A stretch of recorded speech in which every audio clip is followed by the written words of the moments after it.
వాడికి రాజమర్యాదలు కల్పించి తర్వాత ఎస్పీ ఆ కేసులే తారుమారు చేసే ప్రయత్నం చేసి డ్రమటైజ్ చేసి చివరికి అతనే లొంగిపోయినట్టుగా బిల్డప్ చేసి అరెస్ట్ చేశారు.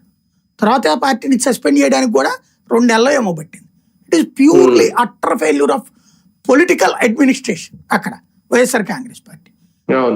ఆ తర్వాత అతనికి బెయిల్ వచ్చి బయటకు వస్తే ఘన సత్కారాలు చేసి తీసుకురావడం ఏంటి వెరితనం కాకపోతే. అట్లాంటిది జరిగింది ఆ రోజున. దాన్ని వీళ్ళు ఏమి అడ్వాంటేజ్గా తీసుకున్నారు. అక్కడ పవన్ కళ్యాణ్ ఏమన్నాడు, అతన్ని కాపని చూడట్లేదు, నేను అక్కడ చచ్చిపోయినటువంటి వ్యక్తిని చూస్తున్నాను అన్నాడు. గుడ్. మరి చంపి శవాన్ని హోమ్ డెలివరీ చేశాడు, ఇదే కదా.